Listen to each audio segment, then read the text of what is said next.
ಓಂ ಸದ್ಗುರು ಶ್ರೀ ಶುದ್ಧ ಬ್ರಹ್ಮಣೇ ನಮಃ. ಸಮಸ್ತ ಶುದ್ಧ ಬ್ರಹ್ಮ ಸ್ವರೂಪರಲ್ಲಿ ಅನಂತ ಅನಂತ ಪ್ರಣಾಮಗಳು. ಶ್ರೀಮತ್ ಸಿದ್ಧಾಂತ ಶಿಖಾಮಣಿ ಪರಮ ಪೂಜ್ಯ ಮಲ್ಲಿಕಾರ್ಜುನ ಶಿವಯೋಗಿಗಳ ಪ್ರವಚನ ಸಾರ ಸಂಗ್ರಹಿಸಿ ಭಾಷ್ಯವನ್ನು ಕರುಣಿಸಿದವರು ಪರಮ ಪೂಜ್ಯ ಶ್ರೀ ಸಿದ್ದೇಶ್ವರ ಸ್ವಾಮೀಜಿ, ಜ್ಞಾನಯೋಗ ಆಶ್ರಮ, ಬಿಜಾಪುರ.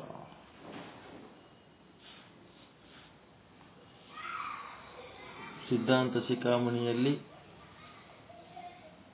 ಅಂಗಸ್ಥಲಗಳು ಮತ್ತು ಲಿಂಗಸ್ಥಲಗಳು ಅಂತ ಬರ್ತವೆ.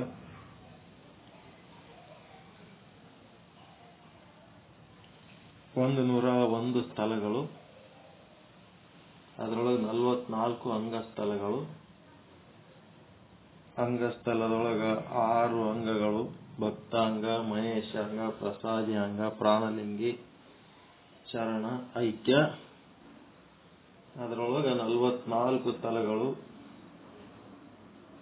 ಲಿಂಗಸ್ಥಲದೊಳಗೆ 6 ಲಿಂಗಗಳು: ಆಚಾರಲಿಂಗ, ಗುರುಲಿಂಗ, ಶಿವಲಿಂಗ, ಜಂಗಮಲಿಂಗ, ಪ್ರಸಾದಲಿಂಗ, ಮಹಾಲಿಂಗ ಅಂತ.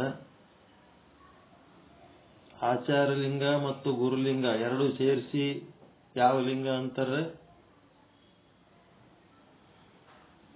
ಆಚಾರಲಿಂಗ ಪ್ಲಸ್ ಇದು ಗುರುಲಿಂಗ.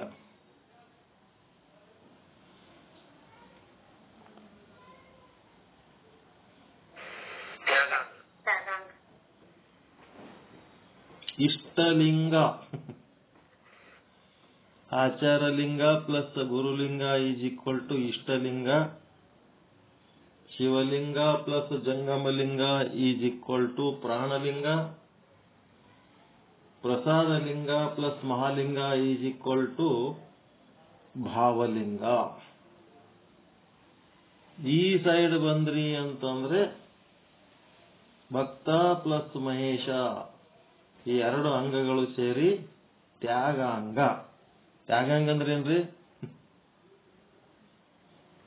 ನಮ್ಮೊಳಗ ಶಿವಯೋಗ ಸಾಧನೆಗೆ ಅಡ್ಡಿಯಾಗುವಂತ ಸ್ಥಿತಿ, ಗತಿ, ಮತಿ, ಮತ್ತೇನು ಪ್ರತಿಬಂಧಕಗಳು,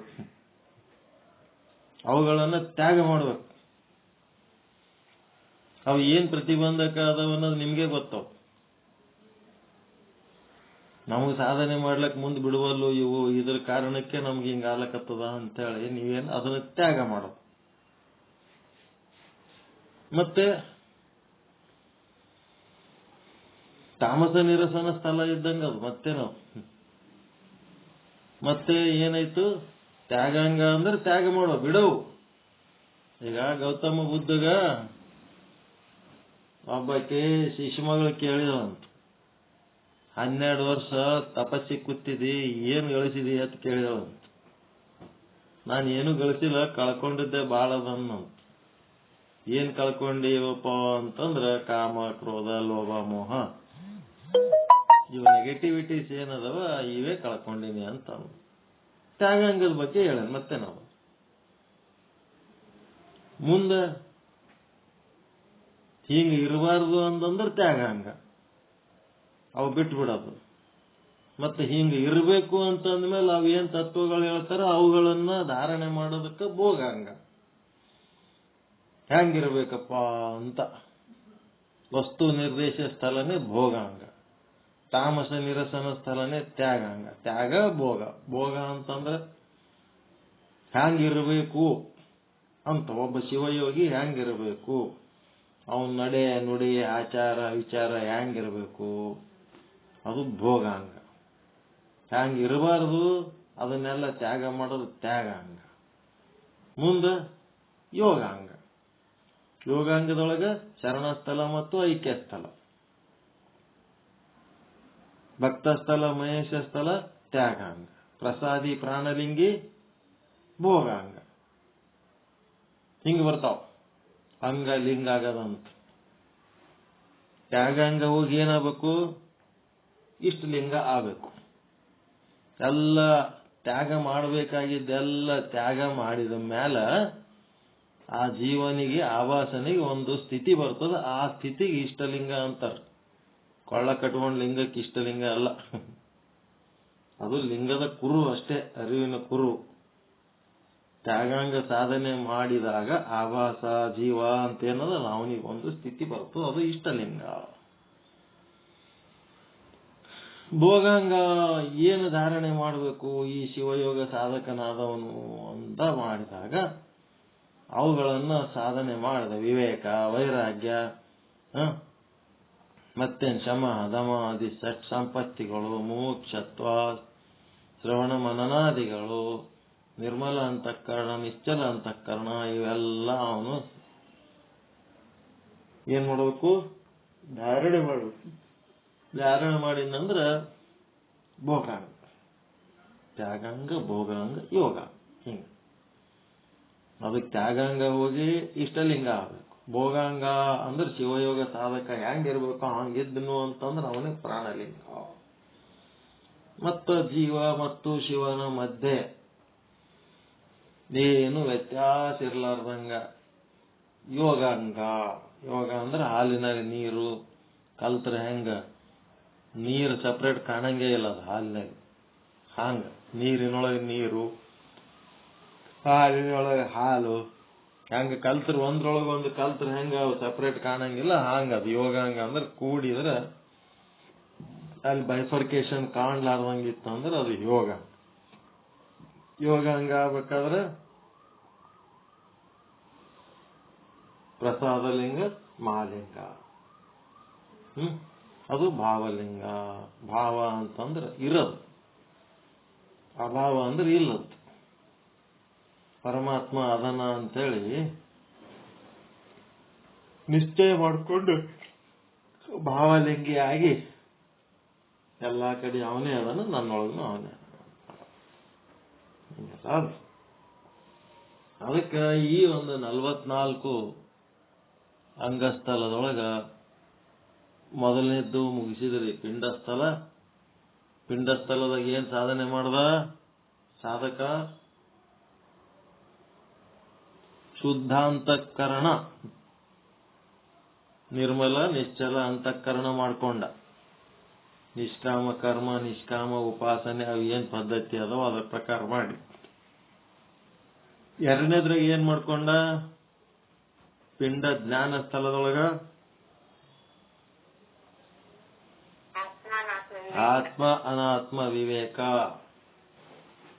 ಆತ್ಮ ಅನಾತ್ಮ ವಿವೇಕ ಮಾಡ್ಕೊಂಡ್ಮೇಲೆ ಅನಾತ್ಮ ಅಂದ್ರೆ ಸಂಸಾರ, ಆತ್ಮ ಅಂದ್ರೆ ಪರಮಾರ್ಥ. ಆ ಪರಮಾರ್ಥವನ್ನು ಉಳಿಸ್ಕೊಂಡು ಅನಾತ್ಮ ಎಂಬ ಸಂಸಾರ ಇದು ಹೇಯ ಅಂತೇಳಿ ಸಂಸಾರ ಹೇಯ ಸ್ಥಳ 3ನೇದಕ್ಕೆ ಬಂದನು. ದೋಷ ದರ್ಶನ ಮಾಡ್ಕೊಂಡ. ಇಷ್ಟು ತಿಳ್ಕೊಂಡು ಮುಂದೆ ಏನ್ ಹೇಳ್ತಾರ? ಐಹಿಕೆ ಕ್ಷಣಿಕೆ ಸೌಖ್ಯೆ ಪುತ್ರದಾರಾದಿ ಸಂಭವೇ ಕ್ಷಯಿತ್ವಾದಿಯುತೆ ಸ್ವರ್ಗೇ ಕಸ್ಯ ವಾಂಛಾ ವಿವೇಕಿನಃ. ಸತಿ ಸುತ ಬಂಧು ಬಾಂಧವರು ಮಿತ್ರರು ಧನ ಕನಕ ಮುಂತಾದವುಗಳು ಏನ್ ಅದವ ಸುತ್ತಮುತ್ತ ಇಟ್ಕೊಂಡು ಕೂತೀವಲ್ಲ ಸಂಸಾರ, ಇವುಗಳಿಂದ ದೊರೆಯುವ ಸುಖ ಅಶಾಶ್ವತ, ಒಂದು ಕ್ಷಣ ಮಾತ್ರ. ಐಹಿಕೆ ಕ್ಷಣಿಕೆ ಸೌಖ್ಯೆ. ಇದು ಹೇಳಕ್ ಬರ್ಬೇಕು ನಿಮಗೆ. ಐಹಿಕೆ ಅಂದ್ರೆ ಲೋಕದ ಈ ಲೌಕಿಕ, ಸೌಖ್ಯ ಅನ್ನೋದು ಕ್ಷಣಿಕ. ಐಹಿಕೆ ಕ್ಷಣಿಕೆ ಸೌಖ್ಯೆ. ಮತ್ತೇನು? ಪುತ್ರ ದಾರಾದಿ. ಪುತ್ರ ಅಂದ್ರೆ ಮಕ್ಕಳು ಮೊಮ್ಮಕ್ಕಳು, ದಾರ ಅಂದ್ರೆ ಹೆಂಡತಿ, ದಾರಾದಿ ಸಂಭವೇ. ಇವೆಲ್ಲ ಕ್ಷಣಿಕ. ಸತಿ ಸುತ ಬಾಂಧು ಬಾಂಧವರು ಮಿತ್ರರು ಧನ ಮುಂತಾದವುಗಳಿಂದ ದೊರೆಯುವ ಸುಖ ಅಶಾಶ್ವತ ಮತ್ತು ಕ್ಷಣಿಕ ಮಾತ್ರ. ಮತ್ತೇನದ ಕ್ಷಯಿತ್ವಾದಿಯುತೆ ಸ್ವರ್ಗೆ, ಸ್ವರ್ಗದ ಸುಖ ಕೂಡ ಅಷ್ಟೇ. ಸ್ವರ್ಗದ ಸುಖ ಅಂದ್ರೇನು ಪುಣ್ಯ ಇರತನ ಸ್ವರ್ಗ, ಪುಣ್ಯ ಮುಗಿತು ನರಕ ಚಾಲು. ಪುಣ್ಯ ಮುಗಿತು ನರಕ.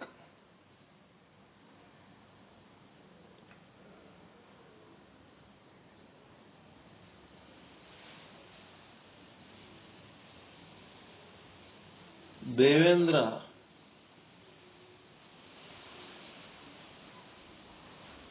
ಏನ್ ಮಾಡಿದ್ದ,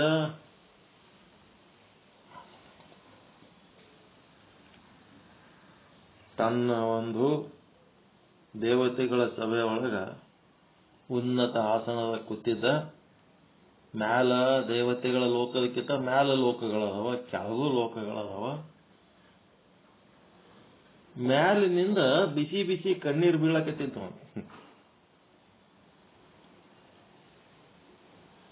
ಅಳಬುರ್ಕರ ಲೋಕ ಯಾವುದು?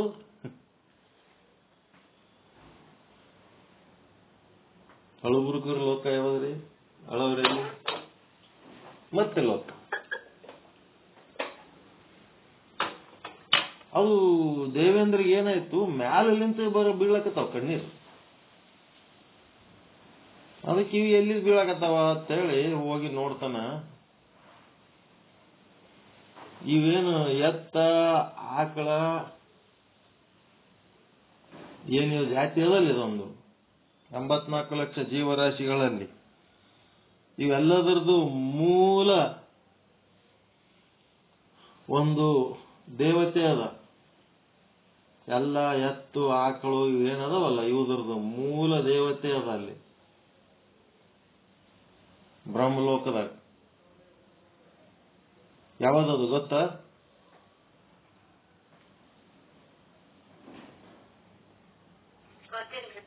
ಗೊತ್ತಿಲ್ಲ, ಅವೆಲ್ಲ ಗೊತ್ತಿರ್ಬೇಕು. ಸುರಭಿ ಅಂತ. ಸುರಭಿ ಗೊತ್ತಿಲ್ಲ. ಸುರಭಿ ಅಂತ ಪ್ರತಿ ಒಂದು ತತ್ವಕ್ಕೆ ಸಂಬಂಧಪಟ್ಟಂತ ಅಭಿಮಾನಿ ದೇವತೆಗಳು ನಿಮಗಿಂತ ಮ್ಯಾಲ ಸ್ವರ್ಗದಾಗ ಅದರ. ನಿಮ್ಮ ಅಭಿಮಾನಿ ದೇವತೆಗಳು ಅವರೆಲ್ಲರೂ ಆಶೀರ್ವಾದ ಮಾಡ್ಲಕತ್ತಾರ ಅಂತೇಳಿ ನೀವು ಚಲೋ ಅದಿರಿ. ನಿಮ್ಗ ಯಾರೇ ಏನರೇ ಕಷ್ಟ ಕೊಟ್ರು ನೀವು ಗೋಳಾಡ್ಲಕತ್ರಿ ಅಂತಂದ್ರ ನಿಮ್ಮ ಕಣ್ಣಾಗ ಬರೋ ನೀರ ಚಾರಣೆ.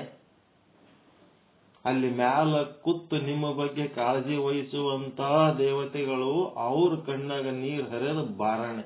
ಅವರು ದುಃಖ ಅನುಭವಿಸ್ತಾರ.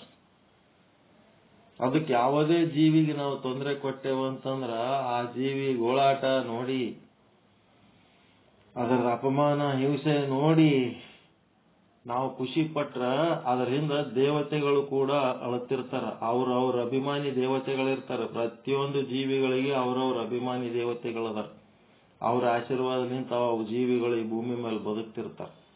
ಆ ದೇವತೆಗಳ ಕಣ್ಣೀರಿನ ಶಾಪ ಯಾರಿಗೆ ಬಿಡಂಗಿಲ್ಲ. ಬರೇ ಮನುಷ್ಯರಿಗೆ ಅಷ್ಟೇ ಅಲ್ಲ, ಪಶು ಪಕ್ಷಿ ಕ್ರಿಮಿ ಕೀಟಗಳಿಗೆ ಸಹಿತ ಅಭಿಮಾನಿ ದೇವತೆಗಳದರಲ್ಲಿ.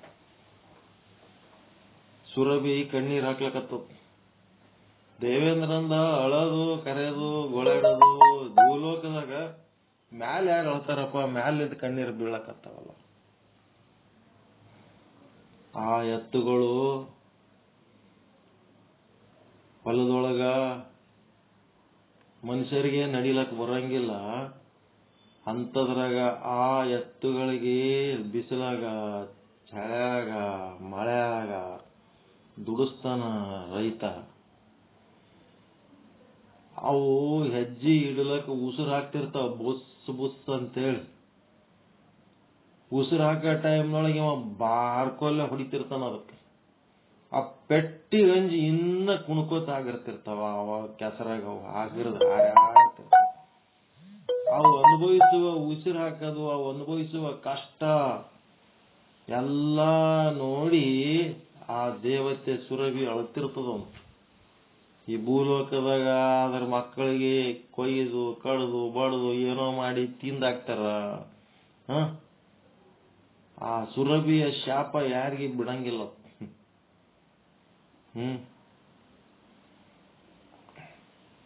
ಆ ಒಂದು ಜೀವಿಗೆ ಏನು ಹಿಂಸೆ ಆಗ್ತದ, ಆ ಹಿಂಸೆಯ ಶಾಪ ಅನುಭವಿಸ್ಲಾರ್ದೆ ಯಾರು ಹೋಗಂಗಿಲ್ಲ. ಯಾವ ಜೀವಿಗೂ ಒಂದು ಅಭಿಮಾನಿ ದೇವತೆ ಇರ್ತದೆ. ಆ ಜೀವಿಗೆ ಹಿಂಸೆ ಯಾರು ಕೊಡ್ತಾರ ಅವರೆಲ್ಲರೂ ಆ ಅಭಿಮಾನಿ ದೇವತೆಯ ಶಾಪಕ್ಕೆ ಗುರಿ ಆಗ್ತಾರೆ. ಅದಕ್ಕ ಇಲ್ಲೇನದ, ಸ್ವರ್ಗ ಸುಖ ಅಂತೇನದ, ಏನು ಪುಣ್ಯ ಮಾಡಿರ್ತಾರ, ಪುಣ್ಯ ಏನಾಗ್ತದ ಕ್ಷಣಕ್ಕೆ ಕ್ಷಯಿಸಿ ಹೋಗ್ತದ, ಅದು ಕೂಡ ಪರ್ಮನೆಂಟ್ ಆಗಿ ಇರಂಗಿಲ್ಲ. ಅದಕ್ಕೆ ಕ್ಷೀಣೆ ಪುಣ್ಯ ಮರ್ತ್ಯಲೋಕಂ ವಿಶಂತಿ ಅಂದ್ರೇನು, ಪುಣ್ಯ ಕ್ಷಯವಾಗಲು ಮತ್ತೆ ಮರ್ತ್ಯಕ್ಕೆ ಬರುತ್ತಾರೆ. ಇದೆಲ್ಲಿ ಕೇಳಿರಿ ಮಾತ, ಕ್ಷೀಣೆ ಪುಣ್ಯ ಮರ್ತ್ಯಲೋಕಂ ವಿಶಂತಿ, ಭಗವದ್ಗೀತೆ ಒಳಗೆ ಬರ್ತದೆ. ಯಾವ ಶ್ಲೋಕ? 9ನೇ ಅಧ್ಯಾಯ 21ನೇ ಶ್ಲೋಕ. ಕ್ಷೀಣೆ ಪುಣ್ಯ ಮರ್ತ್ಯಲೋಕಂ ವಿಶಂತಿ, ಪುಣ್ಯ ಕ್ಷಯವಾಗಲು ಮತ್ತೆ ಮರ್ತ್ಯಕ್ಕೆ ಬರುತ್ತಾರೆ. ಈ ಗೀತೆ ಭಗವದ್ಗೀತೆ 9-21 ವಾಕ್ಯದಲ್ಲಿ ಸತ್ಯವಾದ ಚಿತ್ರಣವಿದೆ. ಸ್ವರ್ಗ ಬಯಸಿ ಯಜ್ಞಾದಿಗಳನ್ನು ಆಚರಿಸುವಾಗ ದುಃಖ, ಯಜ್ಞಗಳು ಮಾಡೋ ಟೈಮ್ನಾಗ ದುಃಖ ಕಷ್ಟ ಆಗ್ತದ. ಪುಣ್ಯದಿಂದ ಸ್ವರ್ಗ ಸುಖ ದೊರೆತರೂ ಅದು ಮುಗಿಯೋದಿಲ್ಲ ಎಂದು ದುಃಖ. ಪುಣ್ಯ ಮಾಡಿ ದುಃಖ ಎಲ್ಲೆಲ್ಲಿ ಅದ ಅಂತಂದ್ರ, ಸ್ವರ್ಗ ಸುಖ ಬೇಕು ಅಂಥೇಳಿ ಯಜ್ಞ ಮಾಡಾಗನೂ ದುಃಖ, ಮತ್ತ ಸ್ವರ್ಗದ ಭೋಗವನ್ನ ಅನುಭವಿಸುವಾಗ ಈ ಭೋಗ ಶಾಶ್ವತವಾಗಿ ಇಲ್ಲ, ಇದು ಖಾಲಿ ಆಗ್ಲಕತ್ತದ ಅಂತೇಳಿ ಅದನ್ನು ದುಃಖನೇ. ಎಷ್ಟು ಚಂದ ಹೇಳ್ತಾರೆ ಅದು ನೋಡ್ರಿ. ಸ್ವರ್ಗ ಬಯಸಿ ಯಜ್ಞಾದಿಗಳನ್ನ ಆಚರಿಸುವಾಗನು ದುಃಖ, ದುಃಖ ಆಗ್ತದಿಲ್ಲ. ಪೂಜಾ ಪಾಠ ಏನಾರ ಮಾಡೋ ಟೈಮ್ನೊಳಗೆ ಸುಮ್ ಆರಾಮಿದ್ದವನಿಗೆ ಕುತ್ತಿಗೆ ಮಣಗಟ್ಲೆ ಮಂತ್ರ ಹೇಳಕ್ಕೆ ಒಂದ್ ಕಡೆ ಗಟ್ಟಿ ಕುಂದ್ರು, ಒಂದ್ ಕಡೆ ನೀರ್ ಹಾಕೋ, ಅದು ಹಿಡ್ಕೊಂಡು ಕುಂದ್ರು, ದಾರ ಪಾತ್ರೆ ಟೊಂಕ ನೋಯ್ತಿರ್ತದ, ಬೆನ್ನು ನೋಯ್ತಿರ್ತದ, ಅವರು ಕೂತ್ ಮಂತ್ರ ಹೇಳ್ತಿರ್ತಾರ. ಆಯ್ತು, ಏನೋ ಪುಣ್ಯ ಮಾಡಿ ಸ್ವರ್ಗಕ್ಕೆ ಹೋಗಿದ್ಮೇಲೆ ಸ್ವರ್ಗದ ಭೋಗನು ಕ್ಷಯಿಸಿ ಹೋಗ್ಲಿಕ್ಕತ್ತದಲ್ಲ, ಅದು ಶಾಶ್ವತವಾಗಿರಂಗಿಲ್ಲ, ಅದನ್ನು ದುಃಖನೇ. ಪುಣ್ಯ ಹೆಂಗದಂದ್ರೆ ಐಸ್ ಕ್ರೀಮ್ ಇದ್ದಂಗೆ ಇರ್ತದಂತ. ಐಸ್ ಕ್ರೀಮ್ ಬಡ ಬಡ ತಿಂದ್ರೆ ಚಲೋ, ತಿನ್ಲಿಲ್ಲ ಅಂದ್ರೆ ಅದು ಹಂಗೆ ಕರಗಿ ಬಿಡ್ತದ, ನೆಲದ ಮೇಲೆ ಬಿದ್ದು ಬಿಡ್ತದ. ಹಂಗದ ಪುಣ್ಯ ಅಂದ್ರೆ ಹಿಂಗಿರ್ತದಂತ. ಅದಕ್ಕೆ ಪುಣ್ಯದಿಂದ ಸ್ವರ್ಗ ಸುಖ ದೊರೆತರೂ ಅದು ಮುಗಿಯುವುದಲ್ಲ, ಅದನ್ನು ಖಾಲಿ ಆಗ್ತದಲ್ಲ ಅಂತ ದುಃಖ. ಸ್ವರ್ಗದಲ್ಲಿದ್ದಾಗ ಕೂಡ ಅದರೊಳಗೆ ಹೆಚ್ಚು ಪುಣ್ಯ ಮಾಡಿದವರು ದೊಡ್ಡ ಸುಖ ಭೋಗ ಪಡಿತಿರ್ತಾರ, ಸಣ್ಣ ಪುಣ್ಯ ಮಾಡಿದವರು ಸಣ್ಣ ದುಃಖ ಭೋಗ ಪಡಿತಿರ್ತಾರ. ಸ್ವರ್ಗದಲ್ಲಿದ್ದಾಗ ಕೂಡ ತನಗಿಂತ ಹೆಚ್ಚು ಸುಖ ಭೋಗ ಪಡೆಯುವವರ ಕಂಡು ದ್ವೇಷ ಹಾಗೂ ದುಃಖ, ತನ್ನ ಸಮಾನರು ಕಂಡು ತನ್ಕಿಂತ ದೊಡ್ಡವರು ಭಾರಿ ದೊಡ್ಡ ಮಜಾದಾಗದಾರ ಅಂತೇಳಿ ಅವ್ರ ಮೇಲ ದ್ವೇಷ ದುಃಖ. ಅವ್ರ ಇವ್ರ ಮೇಲೆ ಅಧಿಕಾರ ಮಾಡ್ತಿರ್ತಾರ, ಅವ್ರ ಮೇಲೆ ಸಿಟ್ಟು ಬರ್ತಿರ್ತದೆ ಮೇಲಾಧಿಕಾರಿಗಳ ಮೇಲೆ. ಮತ್ತೆ ತನ್ನ ಸಮಾನರಿದ್ರ ಸಮಾನರ ಮೇಲೆ ಎಂತದ್ದು, ಎಂತ ಗುಣ ಅದು ಸಮಾನರ ಜೊತೆಗಿರೋದು? ಮತ್ಸರ, ಅಟಕಿಚ್ಚು. ಮೇಲಾಧಿಕಾರಿಗಳ ಮೇಲೆ ದ್ವೇಷ, ಸಮಾನರ ಮೇಲೆ ಮತ್ಸರ, ತನ್ಕಿಂತ ಕಡಿಮೆ ಇದ್ದವ್ರ ಮೇಲೆ ಹೆಂಗು, ತಮ್ಕಿಂತ ಅಶಕ್ತಿ ಇದ್ದವ್ರ ಸಂಗಟ ಹೆಂಗ್ ನಡ್ಕೋತೀವಿ?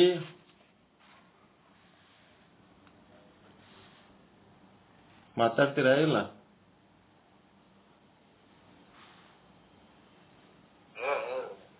ನಿಮ್ಕಿಂತ ಮ್ಯಾಲ ಉನ್ನತ ಅಧಿಕಾರಿಗಳಿದ್ದು ನಿಮ್ ಮ್ಯಾಲ ಅಧಿಕಾರ ಮಾಡಿ ನಿಮಗ್ ಬಯಸಿದ್ರಂದ್ರ ಅವ್ರ ಮೇಲೆ ಏನು ದ್ವೇಷ ಮತ್ತು ದುಃಖ. ನಿಮ್ ಸರಿ ಸಮಾನ ಇದ್ದವ್ರ ಸಂಗಟ ವ್ಯವಹಾರ ಮಾಡುವಾಗ ಅವ್ರ ಸಂಗಟ ಮತ್ಸರ, ವೃತ್ತಿ ಮತ್ಸರ, ಪ್ರೊಫೆಷನಲ್ ಜಲಸಿ ಅಂತ ಕೇಳಿರಿಲ್ಲ?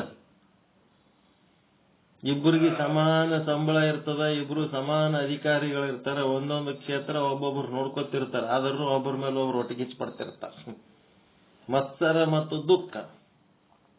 ಮತ್ತು ತಮ್ಕಿಂತ ತೆಳಗಿರ್ತಾರಲ್ಲ ಅವ್ರ ಮೇಲೆ ಇವ್ರದೇನು ಗರ್ವ, ಟಬರು, ದುಃಖ.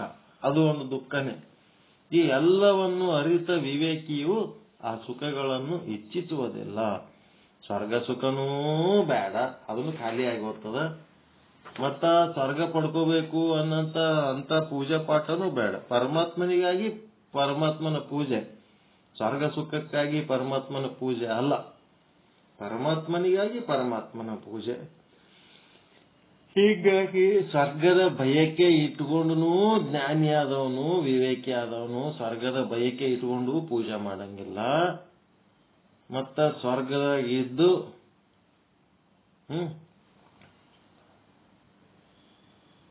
ಸ್ವರ್ಗ ಸುಖ ಏನದು, ಸ್ವರ್ಗದ ಬಯಕೆ ಉಳ್ಳವನಾಗಿ ದೇವ್ರ ಪೂಜೆ ಮಾಡಂಗಿಲ್ಲ.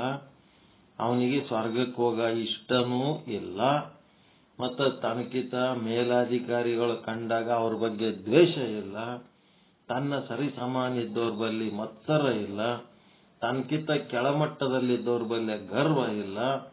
ವಿವೇಕಿ ಆದವನು ಇವು ಯಾವೂ ಹುಚ್ಚುಚ್ಚು ಮಾಡ್ಲಾರ್ದೆ ಅವನಿಗೆ ಇಂಥ ಸ್ವರ್ಗ ಬೇಕಾಗಿಲ್ಲ, ಅವನಿಗೆ ಇಂಥ ದುಃಖಗಳು ಇಂಥ ಸುಖಗಳು ಇವೇನು ಬೇಕಾಗಿಲ್ಲ. ಮೈ ವಾಂಶೋ ಜೀವಲೋಕೆ ಜೀವಭೂತಃ ಸನಾತನಃ. ಇದೆಲ್ಲ ಹೇಳ್ರಿ, ಮೈ ವಾಂಶೋ ಜೀವಲೋಕೆ ಜೀವಭೂತಃ ಸನಾತನಃ. ಈ ಮಾತು ನೆನಪಾತನೆಲ್ಲ ಹೇಳಿದ್ದು. ಇದು ಭಗವದ್ಗೀತೆ ಒಳಗೆ ಹೇಳ್ತಾರೆ, 15ನೇ ಅಧ್ಯಾಯ 7ನೇ ಶ್ಲೋಕ. ಜೀವನು ಪರಮಾತ್ಮನ ಅಂಶ, ಮೈ ವಾಂಶೋ. ಜೀವ ಪರಮಾತ್ಮನ ಅಂಶ, ಅವನು ಸನಾತನ. ಸನಾತನ ಅಂದ್ರೆ ಶಾಶ್ವತ. ಅವನೇನ್ ಜೀವ ಟೆಂಪ್ರರಿ ಅಲ್ಲ, ಸನಾತನ. ಭ್ರಮ ಇದ್ದಾಗನೂ ಇರ್ತಾನ, ಭ್ರಮ ಕಳ್ಕೊಂಡಾಗನೂ ಇರವ. ಮತ್ತ ಪರಮಾತ್ಮನಂತೆ ಅವನು ನಿರಂಕುಶ, ಸರ್ವಜ್ಞ, ಸುಖಿ, ವಸ್ತುಸ್ಥಿತಿ. ಹೀಗಿರುವಾಗ ಅನಿತ್ಯವಾದ ಇಹಪರ ಸುಖ ಆಶಿಸುವುದು ಬುದ್ಧಿಹೀನತೆಯ ಲಕ್ಷಣವಲ್ಲವೇ? ತಾನು ಸಚ್ಚಿದಾನಂದ ಸ್ವರೂಪನಾಗಿ ಈ ಲೋಕದ ಆಸೆ ಪಡ್ತಾನಲ್ಲ, ಸುಖದ ಆಸೆ, ಇದು ಬುದ್ಧಿಗೆಡಿತನ ಅಲ್ಲೇನು? ವೇದ, ಗುರು, ಆಗಮ ಎಲ್ಲರ ಅಭಿಪ್ರಾಯ ಒಂದೇ. ವೇದಗಳು ಅದೇ ಹೇಳ್ತವ, ಗುರುಗಳು ಅದೇ ಹೇಳ್ತಾರ, ಆಗಮನು ಅದೇ ಹೇಳ್ತವ. ಜೀವನೇ ದೇವ ಅಂತ, ಜೀವೋ ಬ್ರಹ್ಮ ಇವ ನಾಪರ ಅಂತ ಹೇಳ್ತಾರ. ಈ ಜೀವ ತಾನೇ ಏನೆಲ್ಲ ಇದ್ದು ಮತ್ತೆ ಇಂಥವು ಕೆಲಸಕ್ಕೆ ಬರಲ್ಲ ಆಸೆ ಪಡ್ತಾನಲ್ಲ, ಅದು ಒಳ್ಳೇದಲ್ಲ. ಜೀವನು ಆ ಮಹಾ ಉಪದೇಶದಲ್ಲಿ ವಿಶ್ವಾಸ ತಾಳದೆ, ಮಹಾ ಉಪದೇಶ ಅಂತಂದ್ರೆ ಮಹಾವಾಕ್ಯಗಳ ಉಪದೇಶದಲ್ಲಿ ವಿಶ್ವಾಸ ತಾಳಿದ್ರೆ ಇಂಥ ಆಸೆ ಪಡಂಗಿಲ್ಲ. ಅದ್ರೊಳಗೆ ವಿಶ್ವಾಸ ಇಲ್ಲದಕ್ಕೆ ಅವ ಏನ್ ಮಾಡ್ತಾನ, ಕ್ಷಣಿಕ ವಿಷಯದ ಹಿಂದೆ ಓಡುತ್ತಿರುವನಲ್ಲ. ಏಕೆ? ಅದು ಮಾಯೆಯ ಪರಿಣಾಮ. ಮಾಯೆಯ ನಿಜ ರೂಪ ತಿಳಿದವನಲ್ಲಿ ಇಹಪರ ಸುಖದ ಲಾಲಸೆ ಉಂಟಾಗದು. ಏನಾಯ್ತು? ಕ್ಷಣಿಕ ವಿಷಯದ ಹಿಂದೆ ಯಾಕೆ ಓಡ್ಲಕತ್ತಾನಪ್ಪ ಅಂತಂದ್ರ, ಎದಕ್ಕೆ ಓಡ್ಲಕತ್ತಾನ್ರಿ?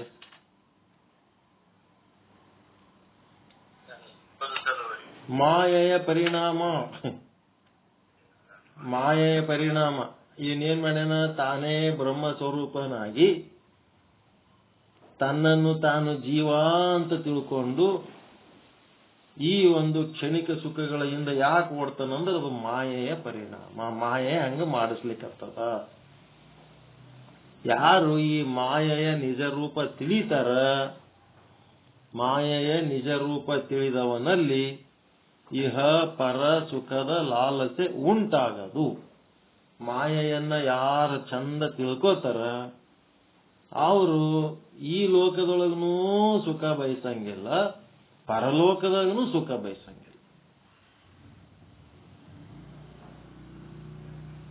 ಹೆಂಗಂದ್ರೆ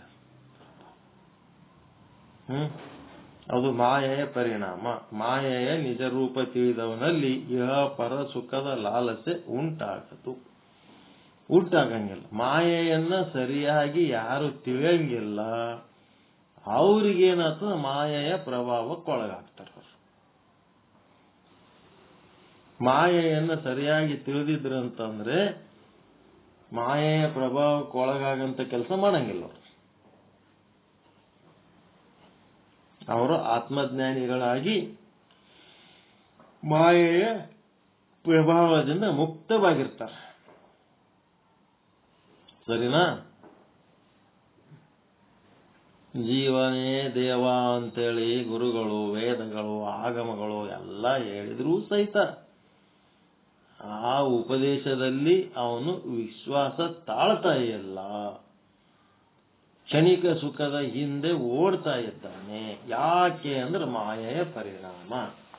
ಗುರುವಾಕ್ಯದ ಮೇಲೆ ವಿಶ್ವಾಸ ಇಲ್ಲದವರ ಹಣೆಬರ ಹಿಂಗಾಗ್ತದ. ವಿಷಯಗಳ ಹಿಂದೆ ಬೆನ್ನತ್ತಿ ಮಾಯೆಯ ಪರಿಣಾಮಕ್ಕೊಳಗಾಗೋದು.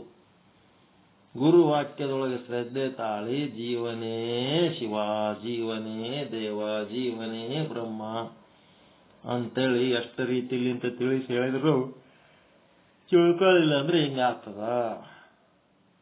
ಅದಕ್ಕೆ ಅದನ್ನ ಯಾರು ತಿಳ್ಕೋತಾರ ಅವ್ರು ಏನ್ ಮಾಡ್ತಾರ, ವಿಷಯಗಳ ಹಿಂದೆ ಓಡಂಗಿಲ್ಲ. ಆ ವಿಶ್ವಾಸ ತಾಳಿರ್ತಾರ, ಅವರು ಮಾಯೆಯ ಪರಿಣಾಮಕ್ಕೆ ಆಗಂಗಿಲ್ಲ. ಮಾಯೆಯ ನಿಜ ರೂಪ ತಿಳಿದವನಲ್ಲಿ ಇಹ ಪರ ಸುಖದ ಲಾಲಸೆ ಉಂಟಾಗದು. ಯಾರು ಮಾಯೆಯನ್ನು ಚಂದ ತಿಳ್ಕೊಂಡಿರ್ತಾರ ಅವರಿಗೆ ಈ ಒಂದು ಇಹ ಪರ, ಈ ಲೋಕದಾಗ್ಲಿ ಪರಲೋಕದಾಗ ಸ್ವರ್ಗ, ಇಹ ಲೋಕದೊಳಗಿನ ಭೋಗ, ಇವು ಅದರ ಮೇಲೂ ಅವನಿಗೆ ಲಾಲಸೆ ಆಸೆ ಉಂಟಾಗುವುದಿಲ್ಲ ಅಂತ ಹೇಳ.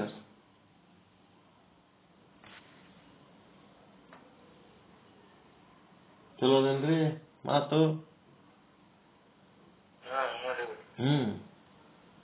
ಮೂಲ ಸಮಸ್ಯೆ ಎಲ್ಲಿ ಅದ ಅನ್ನೋದು ಹೇಳ್ತಾರ.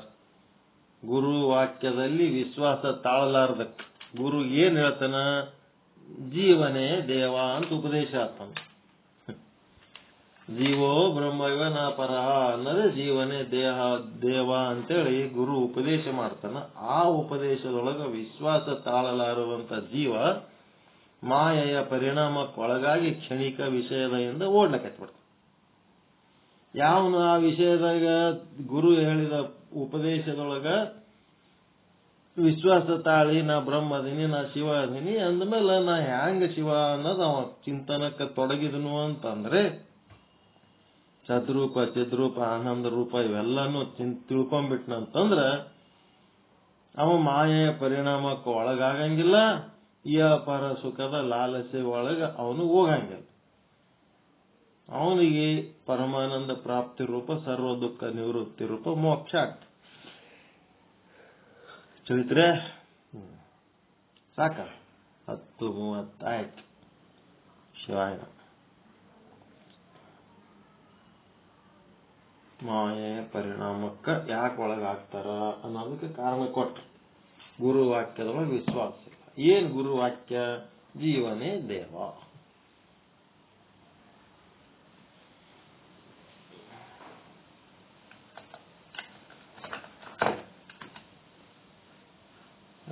ಪರಮಾನಂದ ಪ್ರಾಪ್ತಿ ಭವ, ಸರ್ವ ದುಃಖ ನಿವೃತ್ತಿ ಭವ, ಇಷ್ಟಾರ್ಥ ಸಿದ್ಧಿರಸ್ತು, ಯಶಸ್ವಿ ಭವ, ಯಶಸ್ವಿ ಭವ. ಜೈ ಶುದ್ಧ ಬ್ರಹ್ಮ, ಜೈ ಜೈ ಶುದ್ಧ ಬ್ರಹ್ಮ. ಓಂ ಶಾಂತಿ ಶಾಂತಿ ಶಾಂತಿ. ಶರಣು ಶರಣಾರ್ಥಿ.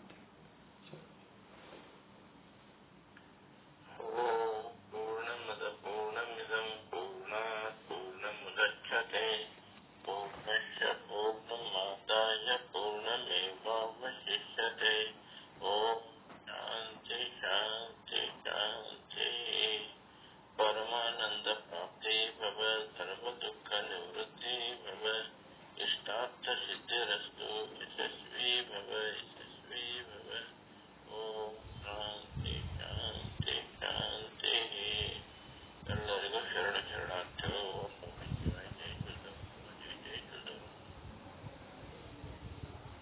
तुम्हारे में सारा